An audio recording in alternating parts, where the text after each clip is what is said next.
All right, we are live here. Hopefully the service is good. Ah, such a beautiful, beautiful weekend. Let's get this people some links.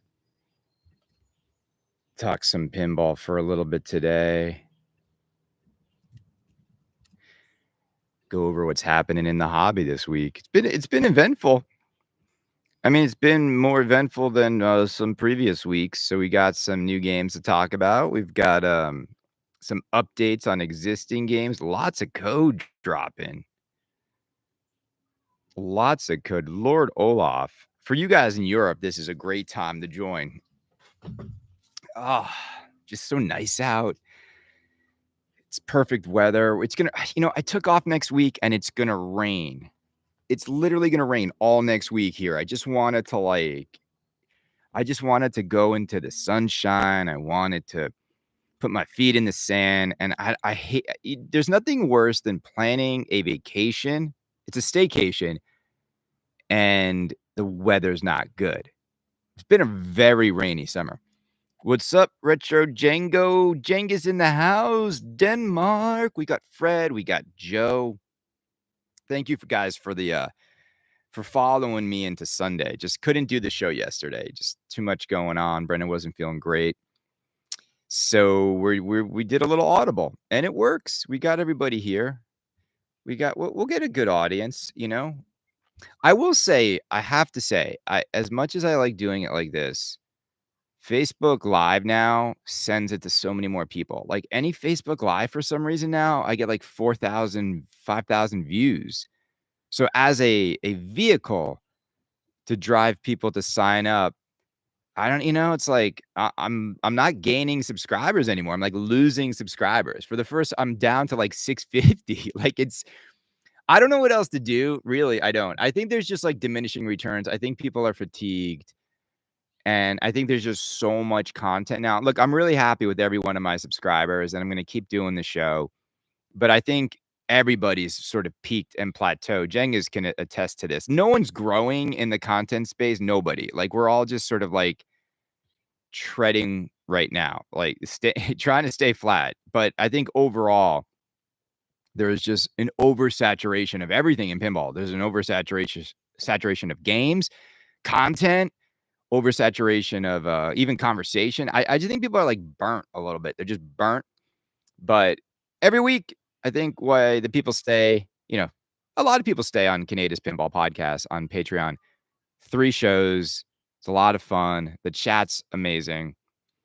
Brenda's doing better today. Thank you for asking. And let's get this shared on the Patreon chat. It's 4th of July weekend. I don't expect too many people to be hanging out here. You probably shouldn't be hanging out here anyway, but it's earlier too. So I changed the time. We're going to give everybody a few minutes to come in. Then we're going to go and we're going to talk about what's going on in pinball. And I think there's like the big news is Jaws. Big news is people waiting for Potter. A lot of code updates on the Stern front. People are giving a lot of good feedback on those code updates. But for the most part, it's summer. It's July. It's like 4th of July, barbecues, beers, inside playing pinball. Like I had some friends come over and they came upstairs. They saw the Guns N' Roses, and within like 30 seconds, they're like, "Dude, let's just go outside and have some beers." Like, you know what I'm saying? Like, I think sometimes we overestimate people's desires when they see a pinball machine to play and own one. It's not as much as we think, and that's why, like, even though there's a lot of money and there's a lot of potential buyers of these machines, it's hard to get people to really like click with pinball. It takes a while. And I was thinking too, like a lot of these modern games are very complex. They're really not good gateway drugs to getting into pinball. You would just be so confused walking up to most of these machines. And they don't have the same level of like physical wow that the old Bally Williams games had. They definitely don't let players, like, see really cool things happening with the ball. It's all software now. It's all software and lights for the most part. That's what this hobby's turned into. The community continues to justify that as being loaded and packed games. I mean, I find it funny.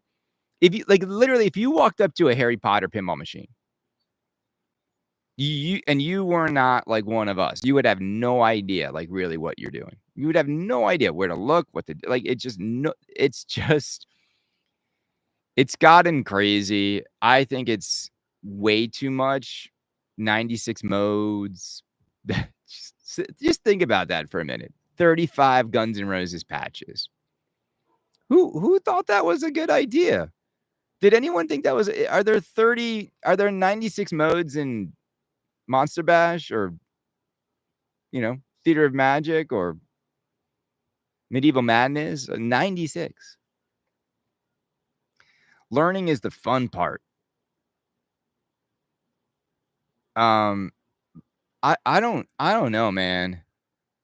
I don't know. I don't like I wanna respond to that. There's nothing fun about 35 patches in Guns N' Roses. In fact, I kinda hate it because 'cause I've had the game now for over a year. I I don't wanna memorize what 35 patches do. I also don't wanna stop in the middle of every single game and be, like, scrolling through 35 patches. If Guns N' Roses had just, like, 10 or less patches and made those patches meaningful, it would be such a better implementation of patches. But the whole, like and then they get even stupider, people, like, to, like, light an extra ball, you gotta collect these 4 patches, and I still don't know which 4 exactly they are. It's like the Vader patch, it's the Fender patch, it's so stupid. I just don't like it, okay?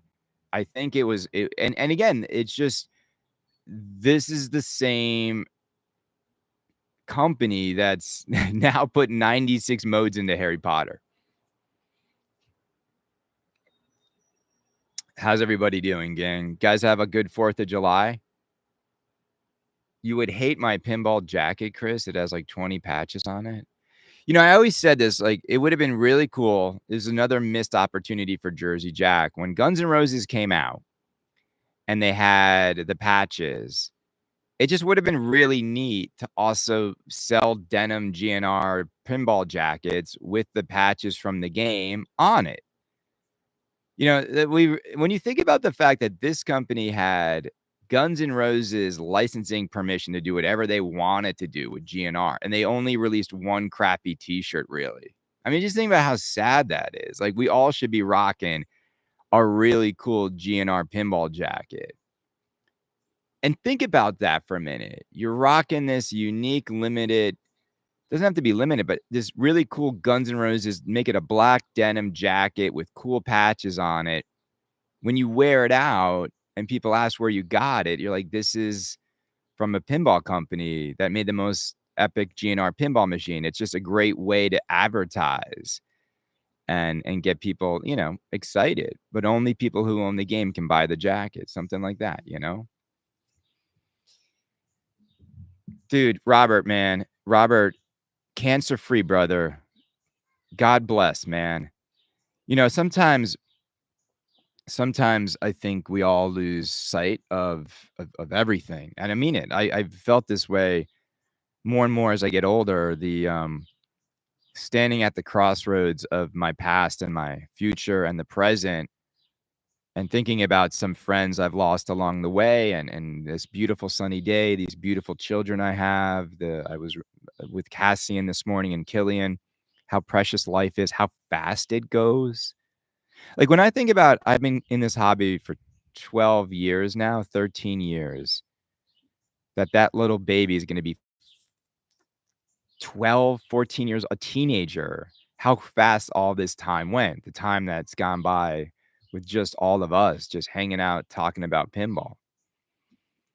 So I just wanna say, I wish each and every one of you nothing but health and happiness in life, and may you spend more time outside than inside playing pinball. I mean it. And when you travel the world, don't seek out where the machines are. Seek out where an interesting restaurant is. Seek out where an interesting activity is that you can't play back home. Don't travel the world and be one of these people that just looks down at the pinball machines that you see everywhere else. Just don't do that.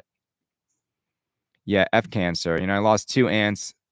2 of my aunts I lost to cancer. I lost my sister-in-law, and, um, my mom is a cancer survivor. So,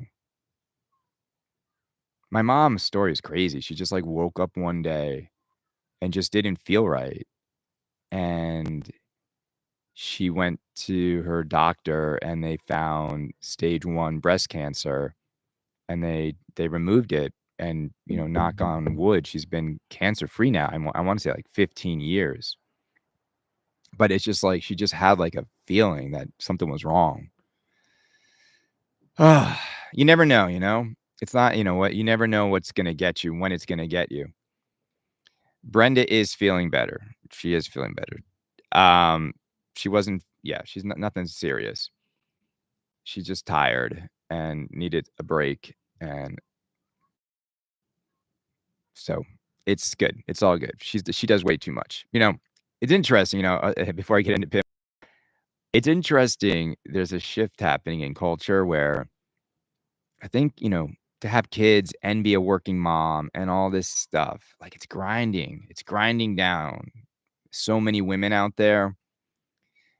You get all that stuff.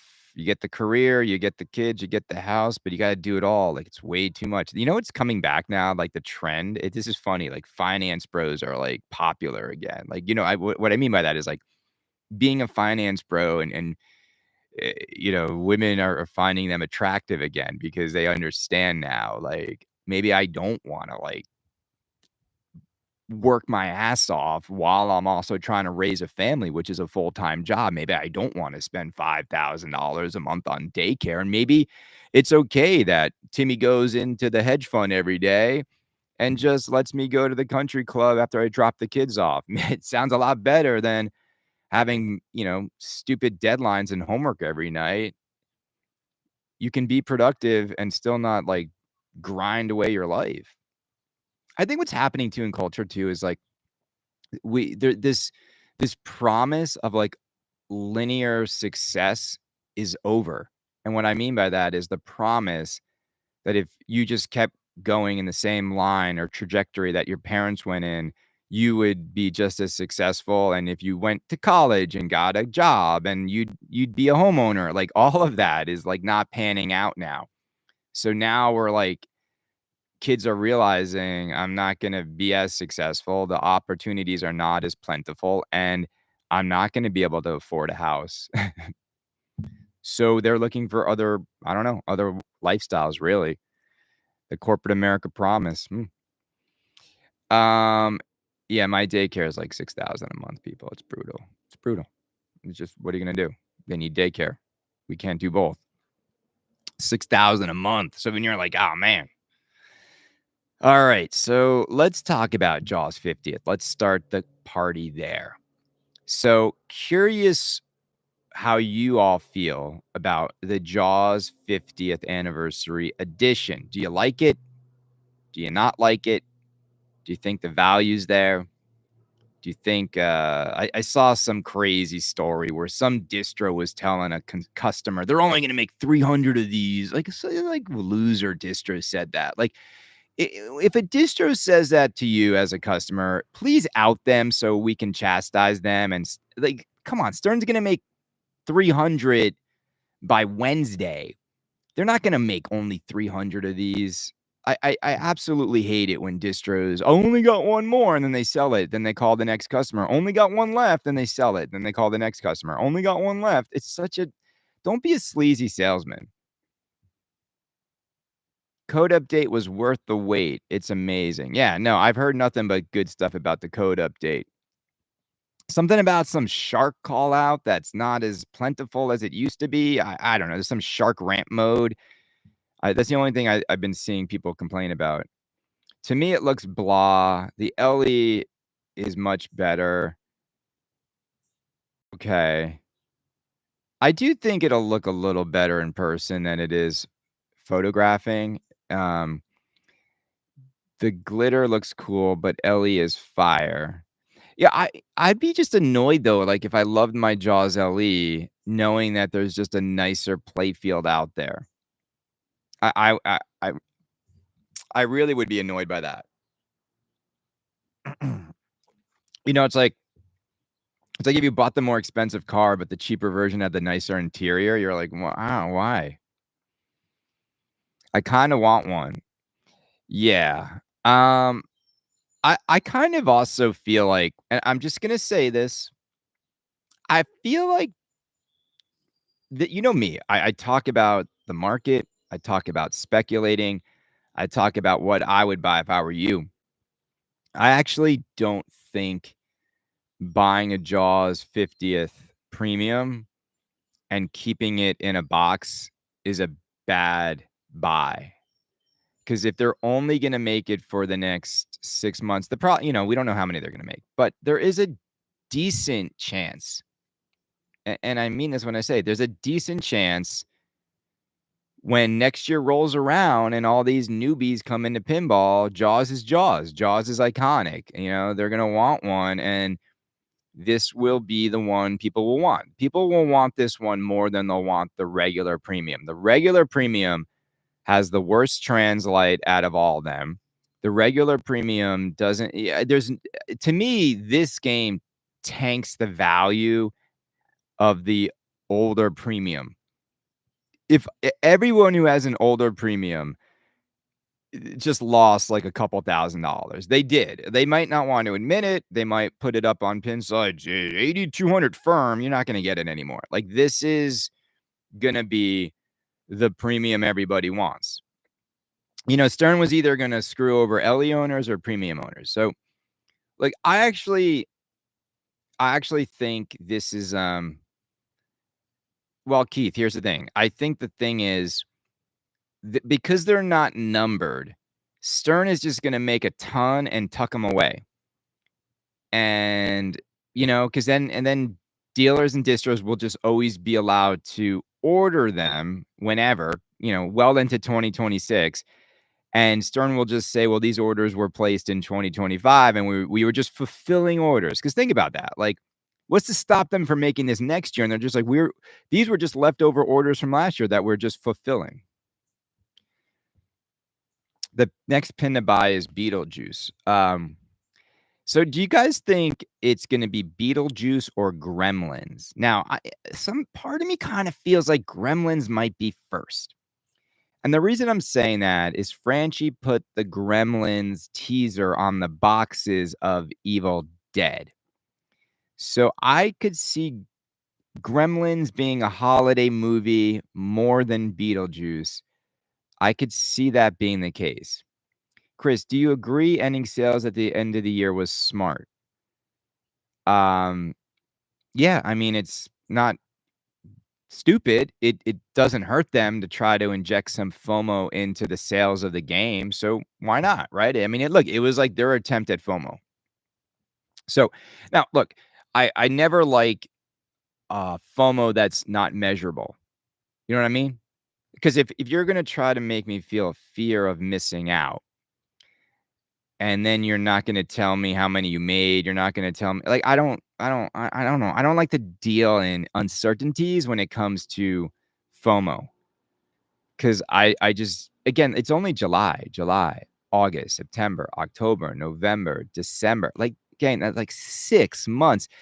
For 6 months of a company that can make 800 games a week, I'm really not feeling like this game is gonna be ever hard to get, you know? The good news is this, is that Jaws is a better game than King Kong, and Jaws will always be desirable way more than King Kong. Jaws is Jaws. Jaws is iconic. Jaws will always be iconic. Stern's King Kong game is a total miss. It's a total miss. They did not capture the iconic King Kong in any way, shape, or form. They didn't serve back to us iconic King Kong moments. It's a total miss on every level, and I mean this, like, it's just a miss. Like, Jurassic Park at least made you feel more like the Jurassic Park movies. I don't think this makes you feel any connection to King Kong at all.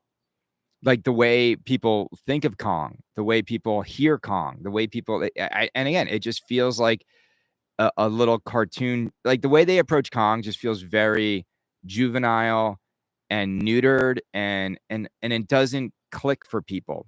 So I think Kong is just like, who cares? Like, who cares? Like, every time I see Kong Elise, I don't care. It looks like I'm looking at a pro. Every time I look at the Kong dull playfields that have no clear coat on it, I'm like, this game looks dull. It looks boring. It looks and look, the Kong owners will try to like hype it. I don't care. I just don't care. It's like John Wick. I just don't care about John Wick.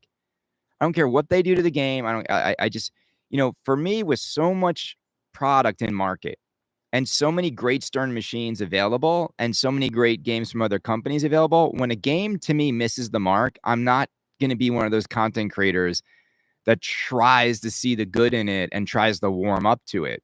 No, I won't. No, total miss. You're going to charge me $13,000 and you won't even license Kong's imagery properly. You won't even license the Empire State Building. You won't even license any iconic King Kong movie posters. Cheap, cutting corner approach. No, thank you. On to the next. On to the next. I don't. Stern, you made you. This is your problem that you created. Once you want to charge this much money, I'm not buying an assetless King Kong ever. And most people feel that way. Godzilla, all the assets you want. Jaws, all the assets you want. Easy pass. Easy pass. And making it even easier to pass on Kong are all the mechanical issues with the game. I mean, all the mechanical issues with that game, such an easy pass.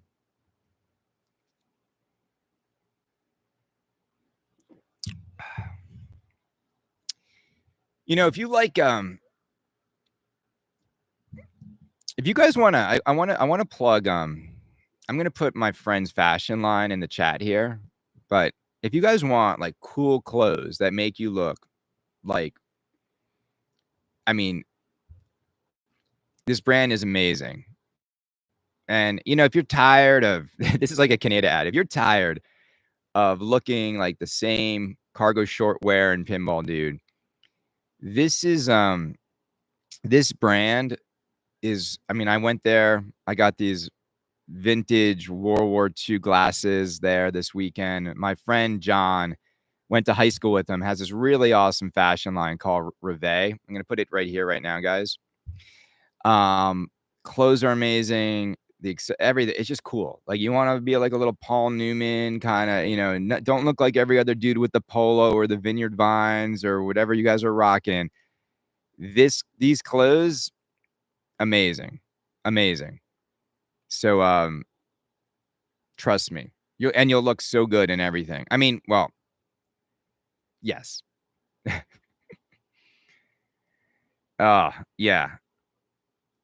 Cargo shorts. You know what I started using? I have a fanny pack. I have a IPG, who's my parent company for now, before Omnicom takes over. I have a fanny pack, and I will say, there's nothing in the summer more practical. There's nothing more practical than a fanny pack when you're riding a bike to the beach and you just want to have like your phone, your wallet, like your AirPods. You don't want everything in your swim trunk shorts. So the fanny pack is like, yeah, like it's the greatest invention ever. I feel so cool, not cool at the same time. All right, so Kong is a miss. Jaws 50th. The Jaws 50th will sell fine. I think the dilemma. I mean, Jaws sold a lot. I always wish that Stern would somehow communicate earlier on what their plans would be with a theme. So like, but gang, I mean, I fully expect there to be a Batman 60th anniversary next year. You know what I'm saying? Like, why would they not do Batman 60th? They need to make money, gang. And more people want Batmans than Walking Deads. Oh, geez. I'm not carrying firearms. Um, man, how's everybody doing? Frank, how you doing? Frank, I think our golf is gonna get rained out next week. I just I can't believe the week I took off in this beautiful beachy town I live in is gonna be nothing but rain showers all week. All week. I'm like, I can't get a break. I might almost flip the dates and just I don't know.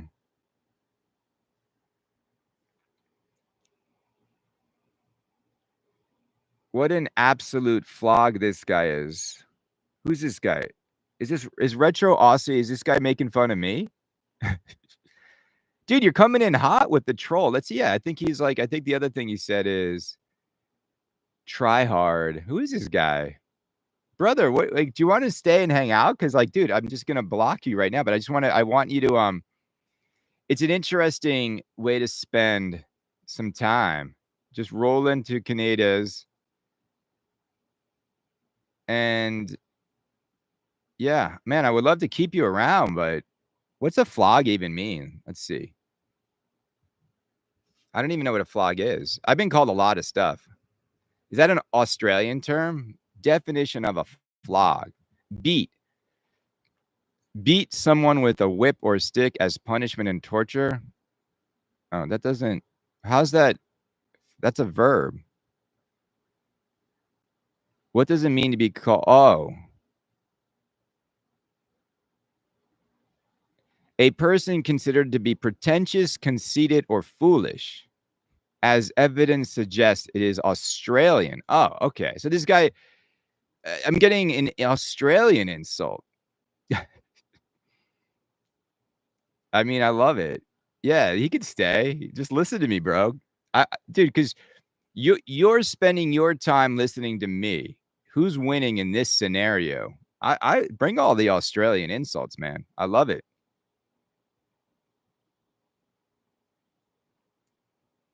Albert said he felt free since he stopped listening to Kaneda on his podcast. Look, Orbiter Albert, right?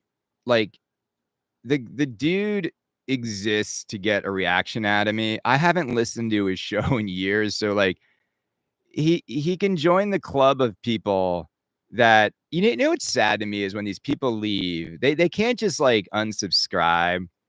They have to leave and try to tell other people to unsubscribe. Like it's like I'm not just leaving the restaurant. We all should leave the restaurant. Albert, I feel sorry for you, man. I really do because like that's such a catty and petty way to just if you've had enough of my podcast, dude, just leave. But you feel free now. If you felt trapped by listening to Canada's Pinball podcast, something's wrong with your life, brother. Like I didn't trap you. I didn't even make you sign up. You signed up, bro. I don't care. I still got the most subscribers more than everybody combined. I'm still happy with the show I do. I don't make anybody join. If you want to cancel, cancel. If you want to join, join. It's still the most entertaining pinball podcast out there, and the majority of people consider it that. That's why we have the most subscribers. But Jamie at Wormhole tried to do the same thing. Like, I'm leaving, and because of what he said about Barrels of Fun, I'm leaving, and you should unsubscribe. He did it to Kale and to Retro Ralph, and he kind of forced them both to unsubscribe, which they did, which I don't care. It doesn't change anything because what these guys don't get is this is my creative outlet and I enjoy doing it. Chris, don't listen to him.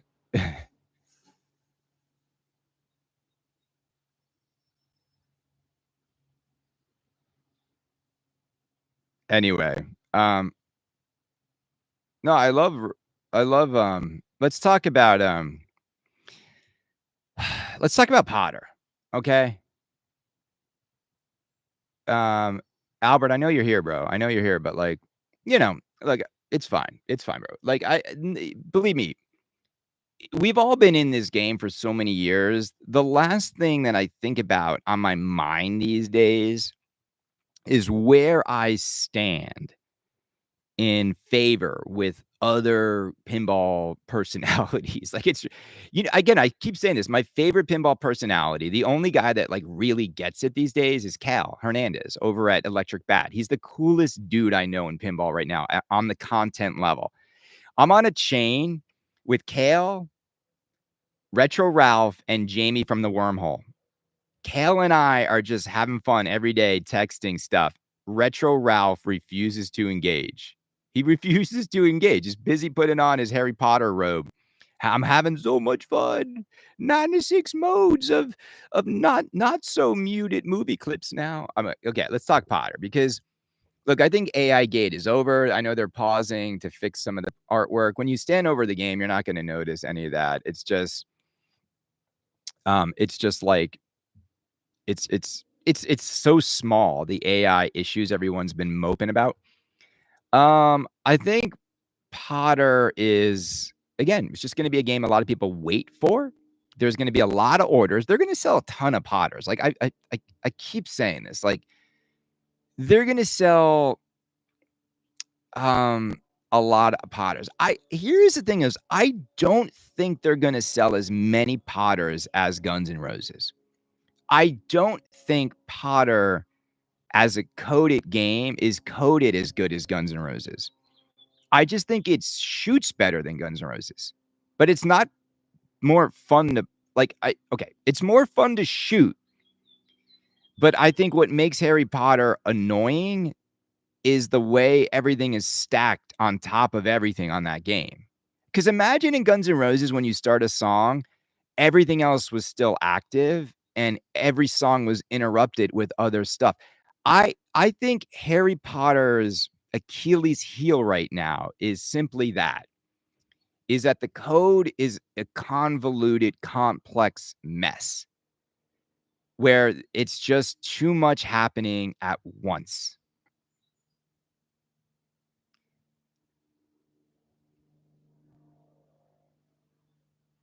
Well, retro Aussie, man, let me tell you something about me. Let me tell you something about me. Like, anything you think about me, I know about myself, right? And anyone who pretends to go through life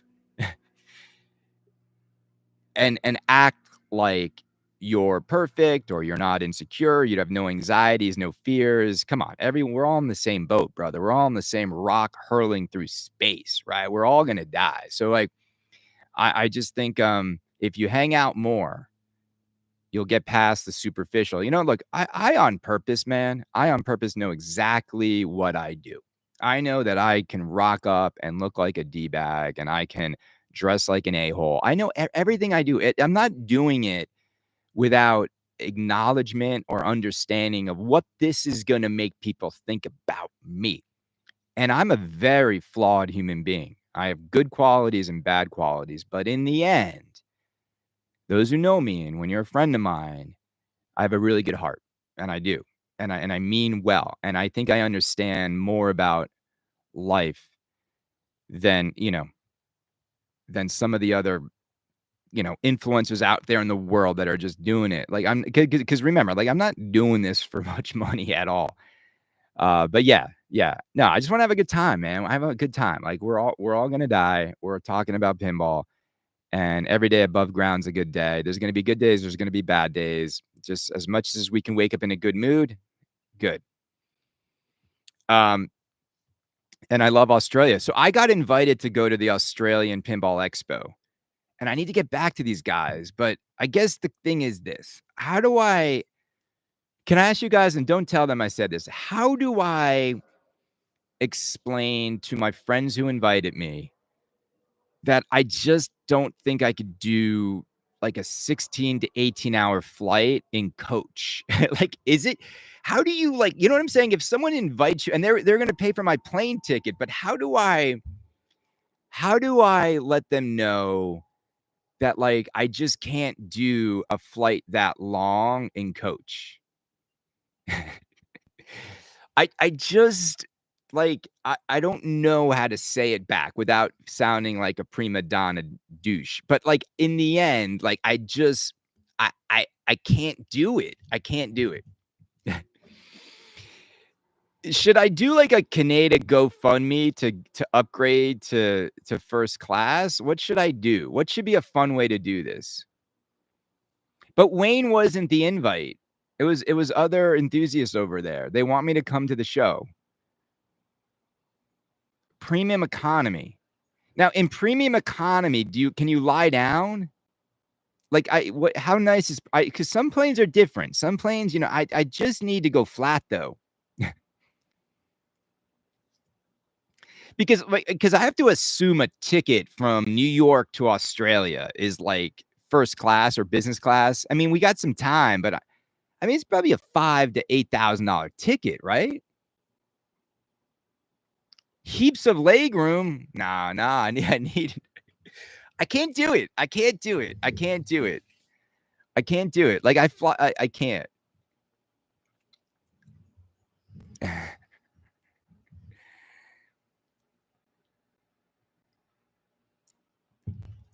I know. I think if we set up a Kaneda GoFundMe, because my fans have raised money for a lot worse causes.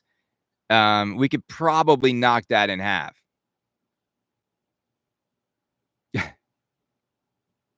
I've got some frequent flyer miles. Go Air New Zealand and stop off in New Zealand. Yeah, I know Jack is going. I bet Jack's flying business class. I know, it's like 10K. I'm not surprised. That's what I've spent going to Japan. It's so much nicer. Again, you look forward to the flight. It's killing me. Maybe I could split it with those guys. Well, I'll have to reach out to them. But, like, it's just the truth. I just want to be honest. Like, I can't fly that far. It's just too much.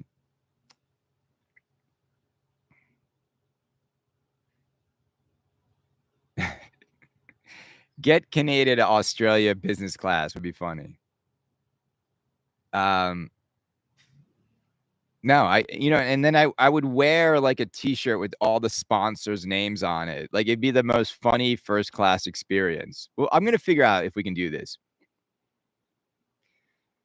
Ah, look, I mean, Retro Ralph got a free, well, not free. He shot the content, but he got paid in a Harry Potter CE to make the launch video.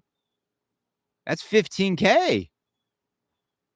And you're telling me what would be more entertaining, Canada in Australia or Ralph's video with the keys in the back box? We saw the keys.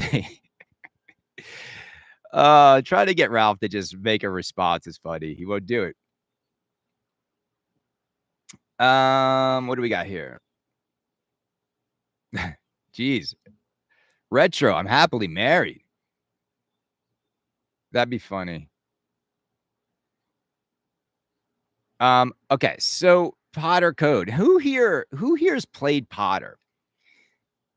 The thing about Potter that's interesting is, like, almost like everybody who ordered one never played it yet. So I just think it's good news that they're making unlimited CEs. I still think the CE topper is just so embarrassing. I don't like the more I see the CE, the less it's not aging on me than what is the Nima Lima or whatever the version is.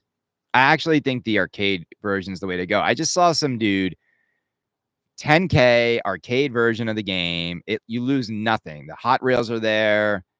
What do you have to add? A shaker motor? That's it? And you got the same game. Let me tell you, as someone who has all those dumb lights underneath and behind, like, the lights on the cabinet, you don't, it doesn't do anything. You don't even notice it because the playfield's so lit up. I think the arcade is the way to go because I just I I I I don't think there's, like, any you won't be having any more fun on any of the other versions. You think about a pinball experience and you're just the moment you're locked in, right? The actual sex with the machine. Let's use that as a metaphor. When you're actually having sex with the machine, you got your hands on the buttons. on the I could use other terminology, I won't. And you plunge the ball. Nobody on a Wizard edition or a collector's edition is having more fun than you, and you spent $10,000. The arcade edition is the way to go. 100%. I think people ordered the CEs are gonna be disappointed when they see the topper. I don't think the other CE elements are worth it. I just don't. It's really not. I this is, like, so ridiculous to me. The Mina Lima is not the most beautiful cab in pinball. Like, it's gang, like, what the heck are you guys talking about? Like, I understand that Eric and the Potter fanatics geek out over that, but that does not look better than Deadpool or Batman SLE or Ghostbusters. I'm sorry, gang. It's in person. It's like a matte finish. I'm sorry, it doesn't pop. It doesn't make your jaw drop. It's not a wow machine to walk up to. I'm sorry. I am being completely objective here. I think Avatar CE looks better to walk up to. Elton John Platinum is more wow. Evil Dead is more wow. I'm so those people, like, again, most of you haven't even seen it in person. It's dull because it's got like a matte finish. I'm sorry. She would I mean I just no, I just don't think it like and again, like to me, and I know this is a weird thing to harp on, but to me the topper like ruins the entire package. Cause I just think the topper should have been made also by Mina Lima. Like the fact that why didn't Eric get Mina Lima to make the topper for the damn game? Like what's wrong with these people? Like, why do I have to tell them this? Like you've got this artist making this the most unique. It is, I'll give him this. It is the most unique decision to make a game this way. So then you just mail it in on the topper and slap on some plastic, ugly, crappy Hogwarts. Why didn't he have Mina Lima make a Hogwarts beautiful, like artistic, layered topper that just tied it all together? To stick that thing on top of this game, it's like taking a dump on top of a Ferrari. So I'll give you this. The game is beautiful. It's just, it ruins it for me. And they had years to get this topper beautiful. And nobody stood and looked at it and said, we're not putting this crap on this game.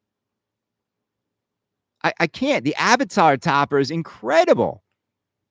The Elton John CE topper works perfectly, albeit it's just leftover parts from what? From Toy Story? It's funny. Who is running the Australian Expo? Used to be Wayne. Marty Robbins, man. Dude, where's Marty Robbins these days? Does anybody know? Like, has he, like him and Damien, like, have they, what, has anyone like followed up on like, where's Damien now? Because dudes like that don't fully go away. They declare bankruptcy on this LLC and then they move on to their next shady business. But has anyone heard from Marty or Damien? I'm asking the Australian dudes. Who is on the podcast? Oh, Wayne was?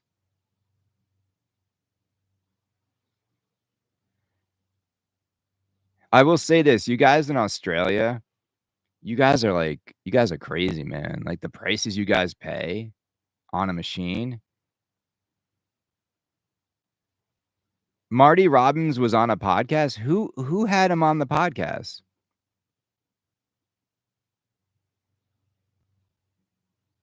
Oh, back on Final Round? Well, I mean, no one's gonna take that guy seriously again. I mean, but Final Round is Jeff Teolis. I mean, Teolis has been trying to get him back into the game, and they didn't even talk about Haggis. See, it's just a joke. Now it's just That's just Marty and Jeff singing in the shower now, thinking they've got a sold out stadium. No one's dude, when Jeff Teolis came back and tried to help usher Marty back into the hobby.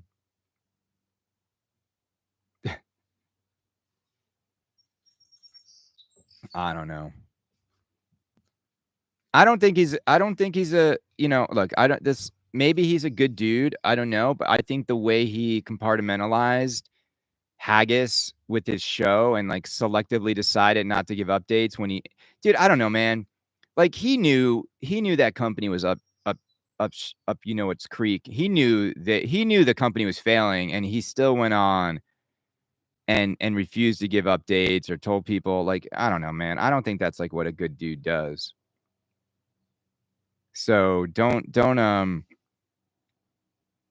you got to remember, I have friends who lost $20,000 on this company. I'm sorry. No, it's also people forget, Jeff also allowed Steve Bowden to come in there and was he was hyping Deep Root for the longest time. Because I get it. Steve Bowden's your friend, so you let him pump and dump his company. Marty Robbins is your friend, so you let him hype it. And in the end, everyone who listened to Kaneda didn't lose $1. Everybody who listened to Jeff Teolis lost a ton of money. And then you got to go listen to the backpedaling shows that he did. It's amazing. It's amazing. Dude hates my guts. I mean, I know he hates my guts, but it is what it is. There's a reason why Final Round has 4 Patreon subscribers. You know what I'm saying? Here, let's look and see how many they have right now. Hold on. Numbers don't lie, as they say, right? Let's see. Final Round. How many people are contributing to Final Round Pinball Podcast? Let's see. Can someone look it up for me? Oh, here we go. I'll find it.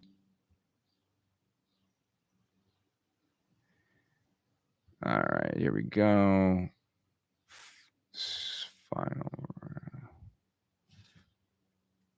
Final Round Pinball. I don't even know if they're still on here. Pinball. Here we go. I got everybody up right now.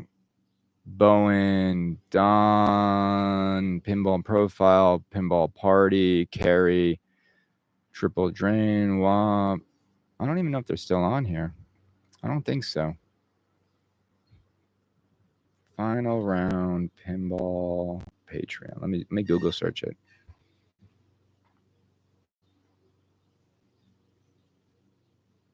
I don't think they're still on it. They might have yanked it down.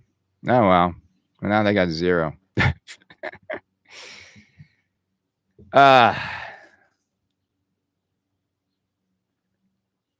but here's the thing, Albert. Here's the thing. Is the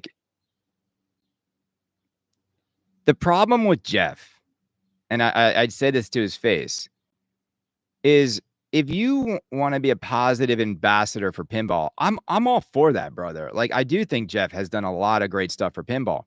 But what he fails to recognize, though, is the character. He can't see past the Andrew Highways, the Robert Muellers, the Damian Hardens.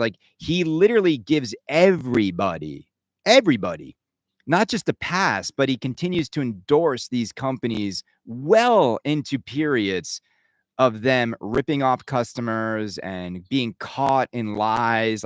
So there's a line where are you positive, or you just are you celebrating everybody and everyone regardless of context? And then once you do that, then you cease to have something called credibility, because you're burying what's happening over at Haggis because Marty's your friend. So then you're just selective, revisionist history on all these companies. And then you're not just that, though, you're bringing personalities onto your show to convince consumers everything is all right with these companies. So these people are placing non-refundable deposits. And then when they go belly up, you take no accountability. So go back and listen to Kaneda's Pinball Podcast, where I ever interviewed Marty Robbins ever. I think I interviewed Damien once back in the Haggis days, never when he did like Celts, never again.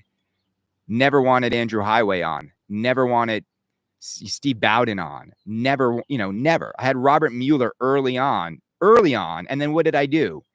I chastised that dude when it was clear he didn't know what the heck he was doing. So just saying, like, I don't know, like, if you're going to do positive things for pinball, maybe the most positive thing you can do is prevent people from getting scammed by friends of yours in the industry.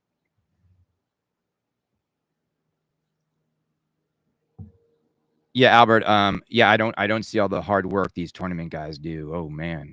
Dude, tell me, how much hard work is the tournament? I'll tell you why I don't go near pinball tournaments. Because they're boring.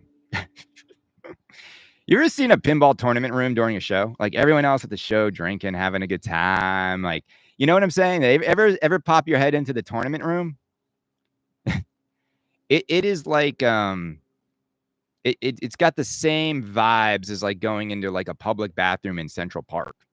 It's just like it's just hot. Everyone's sweating. People are like banging machines. Like people are like fighting for that leaderboard. And then when they're at the shows, these dudes are just like, it just hijacks all their time. Okay, cool. Like, I just don't, why would you do that? Are you going to remember finishing 18th in that tournament? Or are you going to remember like hanging out with your best buddies and like actually having a great time at a show?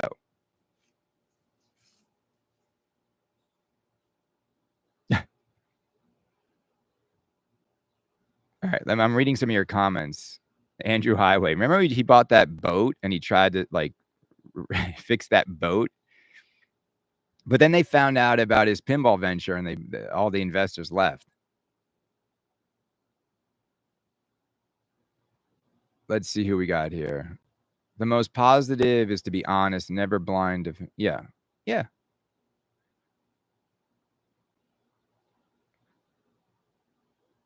Yeah. No, they are depressing, the tournament rooms. But like, gang, I've never in a million years, like everyone knows, like Kaneda covers a portion of the hobby. Tournament play is not for me, man. Not for me. Like it's when Nate Shivers went into tournament talk, it was like the show was over. The show is over.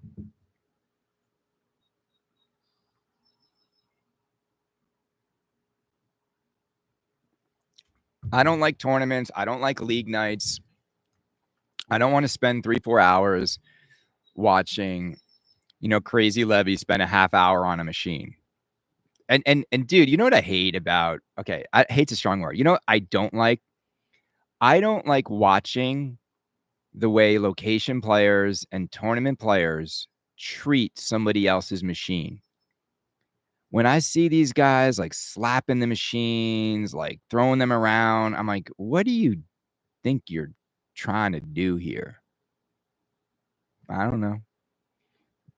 Talk about having to slap machines. Let's get back to some of these pinball games. So apparently Dungeons and Dragons is very outlane drain heavy. And there's an outlane on it that's wide open that you can't close up. And I'm hearing from the D&D owners, I'm in the thread, I was reading it. They hate it. And even though you got the center shield, it's really ruining the fun of the game. And it's unfortunate. I hate Guns N' Roses is an outlane drain monster. Ninja Turtles is another. Wizard of Oz is another. Uh, which games do you guys think? I'm curious what you guys think, because I think there's nothing more frustrating than a game that just constantly outlane drains.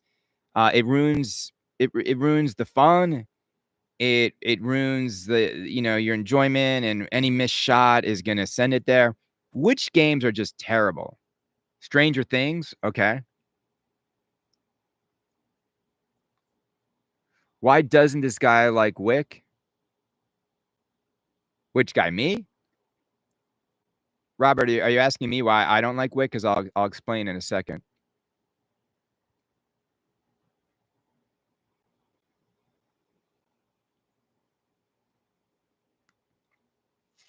Um, Here's my yeah, Turtles is terrible.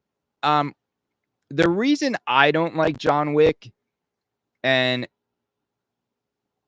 Wick has some outlaying problems. I just think John Wick. I love the first movie. I probably really enjoyed the first 3 John Wick movies, but they just kept on going. And I remember I walked out of the theater on the last one. There was a moment where he was running he was in this sort of like French like apartment or sort of like brownstone in France, and he needed to get out, and he like ran and jumped through glass doors or a window on like 30-40 feet up, and just Superman through glass, and then rolled on the ground and was up. And that's when I walked out. I was like, I get that these movies have always been about you know hyperbolic action scenes and like unbelievable, but once you cross over to stuff like that now, where he's just completely invincible like a superhero, I'm out. I'm done. I mean, like, I get it. It was fun. Boogeyman, like the Continental, the gold coins, all of it. It worked for a while, and then it just too many of them, and I just thought it was ridiculous.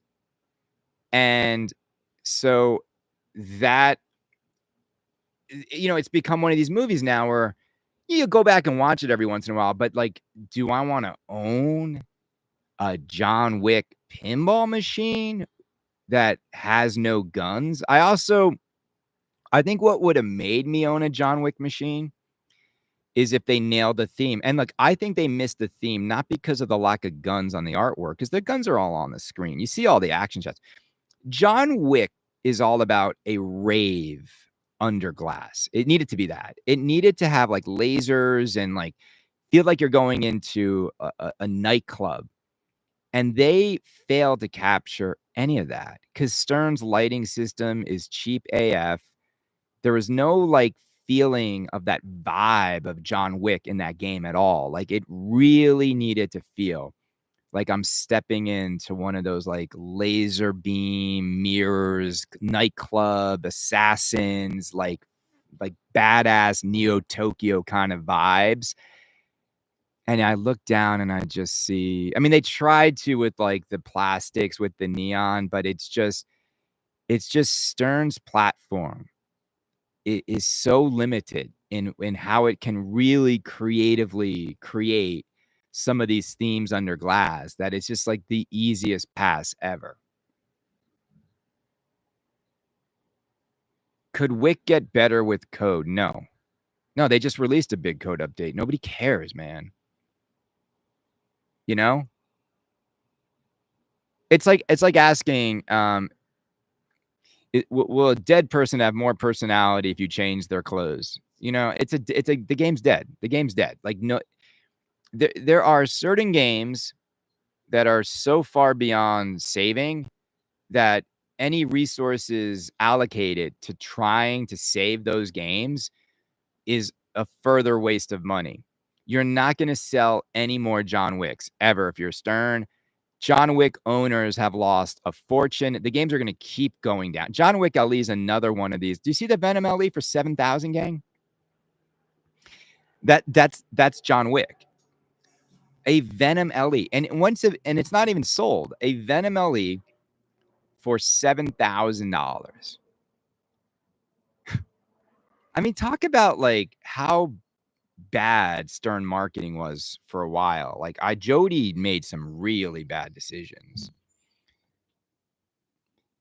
But even when I talked to George, they were like, "Oh, we were supposed to launch Venom with the Venom movie, then that got delayed." Like, no one cares about the Venom movies. Like, where are you guys in all this? Like, who's got their finger on the pulse of real culture? Because it's not Venom. Never was Venom.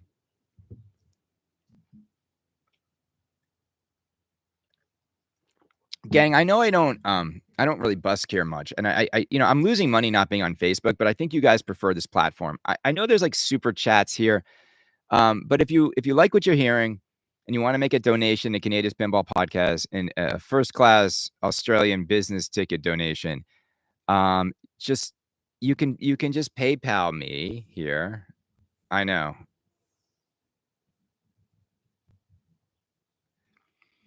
And we'll see. I'm gonna open up PayPal now and read out anyone who makes a donation. Let's just do it that way. I'll gamify it in real time. Of course, I'm a shill. I always shill for myself. Let's see if anybody sends any money. Let me open up PayPal. Let me log in, and we'll see what happens here. Sign, log in. Is this my password? My PayPal. Currently with a balance of I have minus. Do I owe them a penny?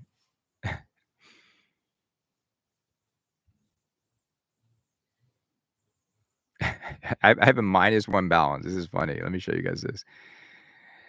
Oh my god. This is so funny.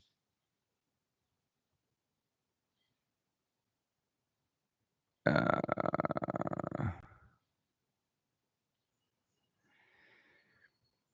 there's a Halloween yeah, like, I think some of these older spooky games, I think some of these older spooky games with, like, servo issues and Halloween and I don't know, man, they're Ultraman's like, I mean, you can't even really give it away, to be honest. Um, yeah, my overall feeling, gang, in all of this is we are at a, I hate to use the term like the golden age of pinball, like, and there's more great pinball now in the world than there's ever been in the history of the world. There are so many great games. You don't need to spend a fortune to have pinball fun. And the biggest problem right now I see is you have like 14 pinball companies that need to sell new in box games every year, and people are pretty much out of room. And you normally need to sell a game to get a new game, but selling that old game is harder and harder because everything's just oversaturated. And so in an oversaturated market, it sort of begs the question, why aren't pinball companies pulling back more versus pumping more out? And I also think in an oversaturated market, you have to work much harder to make sure you nail the theme and you really nail the sales. Like you need to nail the sales.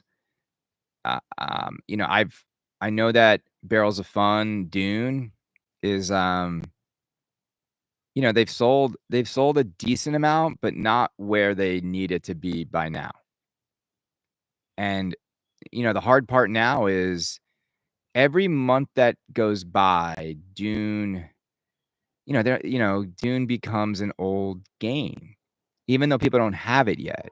And so then the attention goes on to Jaws 50th. The attention goes on to episode 1 through 3 Star Wars. The attention's gonna go on to other games, and, by the time they've made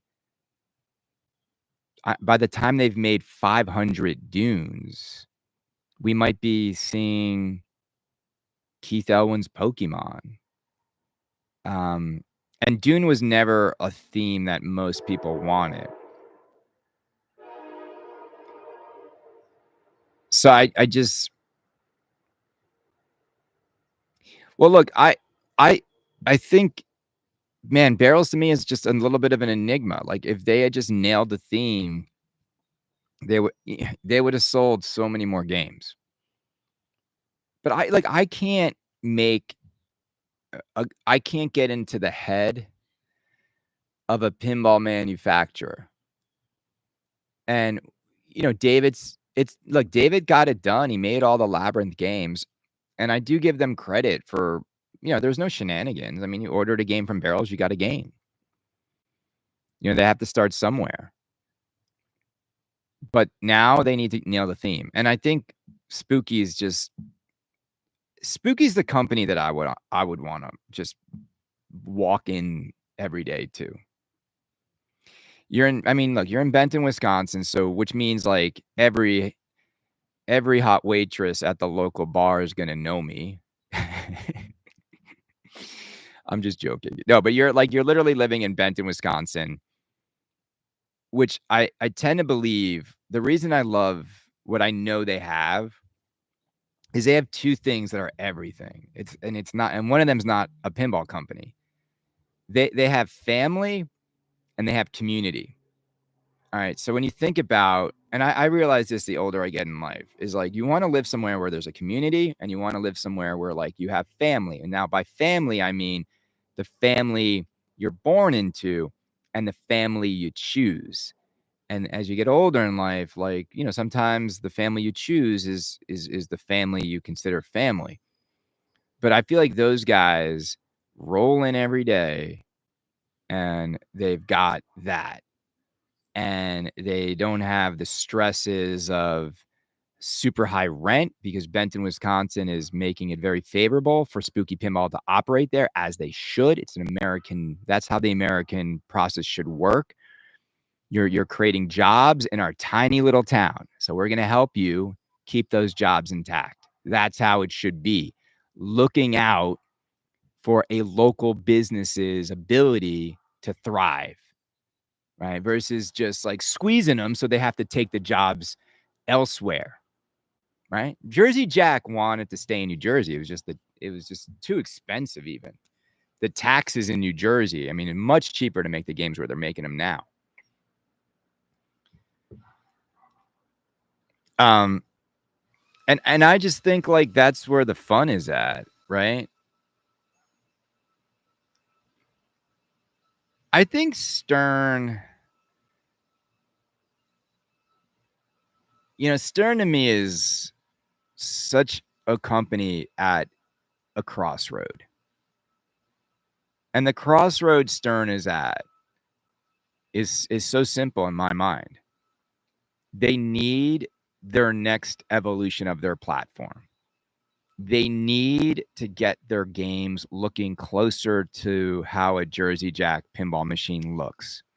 Isn't it funny how both of these companies, to me, just complement each other? Like if they were to like have a baby, then we'd have the best pinball in the world. Jersey Jack's platform is the most gorgeous in the history of pinball, and nothing's ever come close to looking as beautiful as a JJP. The games are just like don't shoot very well and are overly complex. Stern makes much more enjoyable shooting games. Stern understands how to bake more fun into a pinball experience, but Stern games look cheap compared. You go from a King Kong LE to a Harry Potter, like even the Harry Potter arcade edition looks more expensive. Stern just doesn't make a $13,000 product. I mean, it's just like there's no other way to say it. They literally do not make a $13,000 product. They don't look that expensive. They don't feel that expensive. And it doesn't stop there. Those $13,000 Sterns don't even come with a topper or all the accessories. So all in, some of these Stern machines are $15,000, $16,000. They charged us $20,000 for James Bond's 60th. You have to like, I always, there are seminal moves that a company will make that telegraph what they think about the community and how they value their own product. Charging 20 grand for James Bond's 60th, to me, like that was the moment. Like you have that, and then you highlight a hologram sticker as one of the special things you're going to get with Jaws 50th. They're good guys over there. I met with Seth, I met with Gary, I met with George. They're great guys. I'm going to be honest. I would love to work at Stern Pinball and have the ability to make an impact. I'm not sure I could because I'm not sure, like, I don't have all the line of sight into the margins and everything. But I definitely know this community. And I mean this when I say this. And I told this to Gary, I told it to George, I told it to Seth. I know the new in-box collector buyer better than they do. It's that simple. Their company's marketing has been run by someone who doesn't understand collectors or new in-box buyers,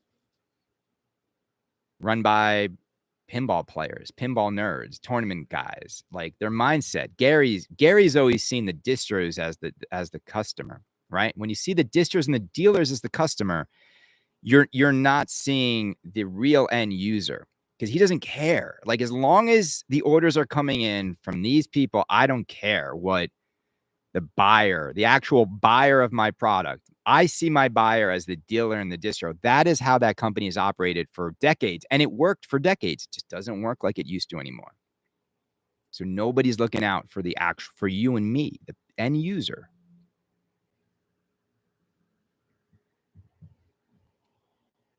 I would absolutely be successful at Stern.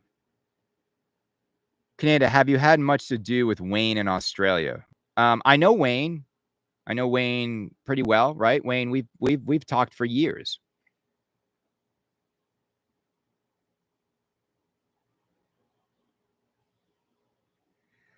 Wayne's a really good guy. Wayne's I like Wayne because he's an alpha male. You know, Wayne's one of these dudes too. Like Wayne knew how full of BS Damien was right away. Wayne warned many people, me included, and I believed Wayne. Wayne, right? How many times, Wayne, were you sharing like literally public info on the realities of Damien's BS? And even when Wayne was trying to wave the flag, people wouldn't listen. I listened.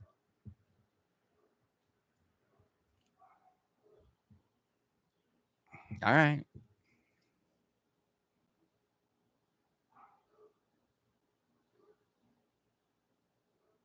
No, well, the reason I say Wayne's a little bit of an alpha male is he's very, he's like an aggressive, he's got more aggressive personality, a beta male. Um, Oversaturated, overpriced. How are you guys feeling about the hobby?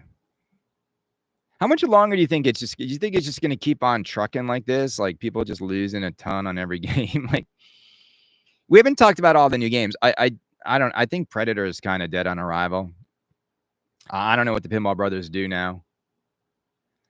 I think Predator, it's kind of like already out of my mind. I don't know if you still think about it, but I it's one of those games where I kind of seen enough. Like I don't. I almost feel like I feel bad, but then I don't feel bad. I just again, it's one of these things where marketing is important.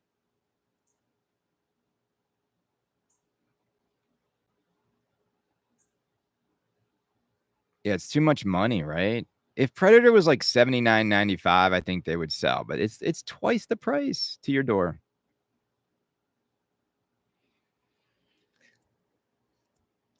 Do you think we're gonna get Cuphead out this month? That's the rumor from Carrie Hardy that Cuphead arrives in July. I've got no more info on Star Wars other than I'm hearing it's episode 1 through 3. Let me check my PayPal. Anybody? Anybody? I got $4.84. Thank you. Who sent it? Was that Albert? Was that you? From Merchandise Mecca. Thank you, Merchandise Mecca, for the $5. You've taken me out of the red. Let's just keep it open and see. Let's just keep refreshing it. Let's see how high we can get this number. You guys, let's see. Shares.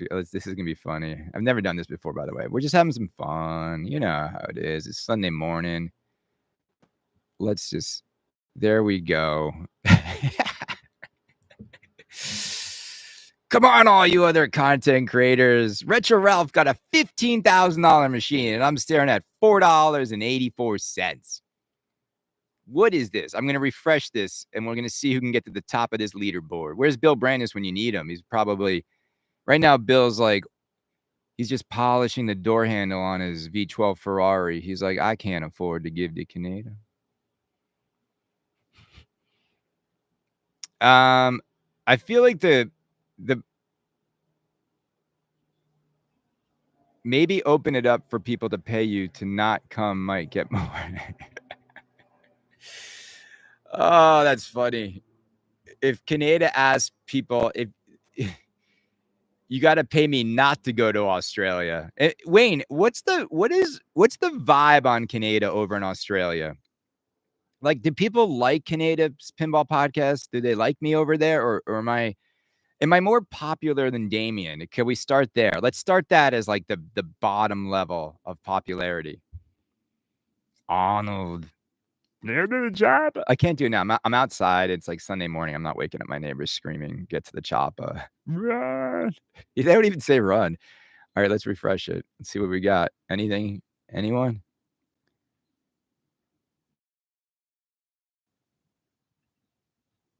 We're still stuck. We're still stuck at 44. All right, I'll stop sharing screen. This is never gonna work, man. All right. I'm gonna do a few more minutes. I'm really excited today. I am going to gonna go. This is the first time ever this has ever happened in my family. So just to give you guys, I know sometimes I talk personal life and I, just let you into my world a little bit. I'd been estranged from my older brother for around 30 years. My older brother is 3 years older than me, and really hard childhood with a older brother that, we had a lot of there's a lot of fighting, there's a lot of tension, there's a lot of but, like, really, like, 3 boys, like, a lot of, like, very physical, very violent, like, traumatic childhood growing up. My parents sent him away to school, like, I don't wanna give you all the details, but anyway, we were estranged for so many years. For a lot of years of my life, I never went home for the holidays because I just wanted to avoid certain family members, and then, unfortunately, his wife passed away about 2 months ago, a month ago, from cancer, very young, and at the funeral home, after 30 years of being estranged, we all reconciled. Me, my twin brother, and my older brother, and most amazing Mother's Day was we took my mom out. For the first time in 30 years, she saw all of her boys together, which is very special. So today is a very special day because for the first time, we're all gonna go to my twin brother's house. He's got a beautiful swimming pool, and it's gonna be all 3 sons, the grandchildren for my parents, Killian, Cassian. Killian's got his snorkel and his mask, and he's got his floaty. My brother's got an amazing pool. Like, it's the size of my backyard. It's bigger than my backyard.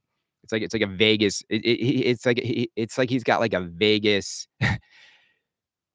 like, hotel pool, and it's amazing. So I really, am looking forward to today, and it's beautiful, sunny, 88, perfect weather, as you can see, and we're gonna go there, at noon today and just have a really amazing moment. Now, what fills me with such joy is that my parents' biggest regret in life was the fact that their kids weren't getting along. So for all of us to finally get along, and what was amazing about it, and believe me, there was a lot of tears, there was a lot of hugging, there was a lot of crying, there was a lot of everything. When you hold 30 years of emotions inside, it comes out so instantly, and it's so beautiful now, and my older brother has a beautiful son, he's incredible, like, it's also just feeling now like we have a family unit again that can help each other because we all need help, and we need to it's just everything, like, one of the biggest fears of my life was always, "Well, what happens if my parents pass away?" And there's all this tension that just terrified me my whole life. I just thought like, "Oh my gosh, like everything's gonna be a fight. Everything's gonna be like it's just gonna get worse and worse and worse."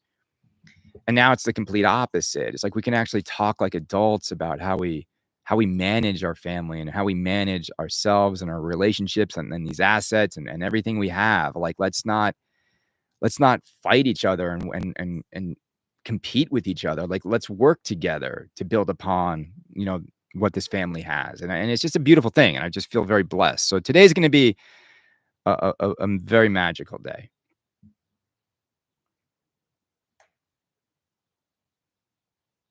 He's close by, but he's moving. I think he might be moving. I think he's moving down to North Carolina.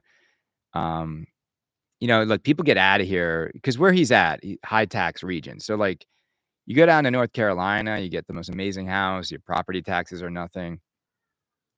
I think everyone's real this is why, like, gang, I'm happy I moved out of New York City when I did, because if that dude wins the mayoral election, I just think, like, New York City is just gonna keep going south. And the reason why is it's so expensive to live there. You don't need to you used to have to live in a city to make a lot of money, right? Like, those hedge fund jobs where you had to be in the city. You had to be, like, physically in a city to get those opportunities. Now, you can be anywhere and you can make that money. You don't need to be living in such an expensive area of the world. And also, I have to say this, like, the city is just not the same, man. It's not fun. The kids don't go out. The nightlife is not what it used to be. And then it's just filled, with a bunch of narcissistic pricks everywhere. Like, I get it. I can get that everywhere, and and maybe I'm one of them, but I don't need to go there. I go into the city now to work, which is what I still do a few days a week, and then I go in there for my Japanese jazz bar. And what I love about where I live here is I can go into the city. I'm there 1 hour train ride. I can hit my Japanese jazz bar up for 2 hours, and I'm home by, like, 9 o'clock. And I don't need a car, so I can walk from the train station to my house. It's beautiful. What's up, Louie? Alright, gang, as you can see, the sun is coming. Oh, Kaneda's all tan, ready for the pool. What is a Japanese jazz bar?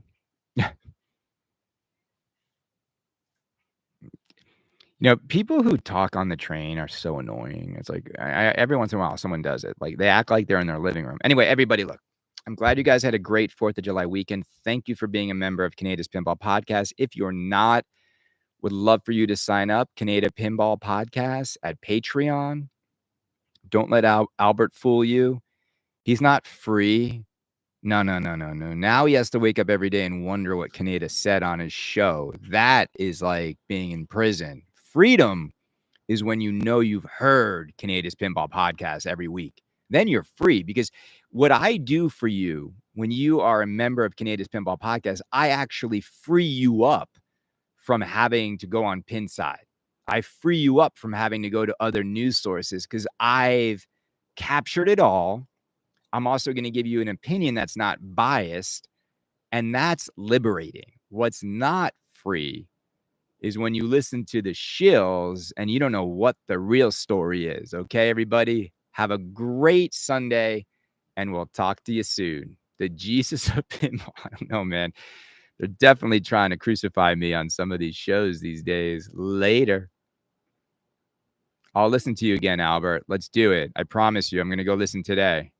Peace out. I want to see you join, though. We got a deal. Amen, brothers. Be good.